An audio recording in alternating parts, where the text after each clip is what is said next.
In today's video, I'm going to teach you how to assign resources in Microsoft Project. Before we begin, there's one important prerequisite. Make sure your resources are set up in the resource sheet. That's where you define the people, equipment, or cost resources you'll use on your project, along with details like standard rates if you're tracking cost. Having this in place keeps your assignments consistent and your calculations accurate from the start.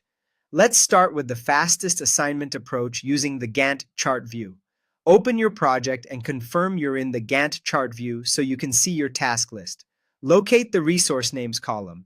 If it isn't visible, widen your view or insert the column so it appears next to your tasks. Click into the resource names cell for the task you want to staff. Use the drop-down to pick the resource or resources you've already added. If a resource isn't listed, you can type a new name directly into that cell. Microsoft Project will create that entry in the background. As soon as you confirm your choice, the resource is assigned to the task and you'll see their name appear in that column. Now let's look at the method that gives you the most control. Assign resources from the Resource tab. First, select the task you want to work on so Project knows where to apply the assignment. Go to the Resource tab on the ribbon and click Assign Resources. A small window opens listing all available resources from your resource sheet.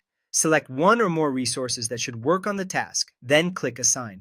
In the same window, you'll see a Units field where you can specify how much of a person's time is allocated. For example, set units to 50% to represent part-time work, which is helpful when someone is splitting time across multiple tasks. After you assign resources, Microsoft Project links those resources to the selected tasks. From there, the scheduling engine does the heavy lifting. It automatically calculates work, duration, and cost based on the task's settings and the resource details you provided. If you're tracking rates, costs will update as assignments and durations change.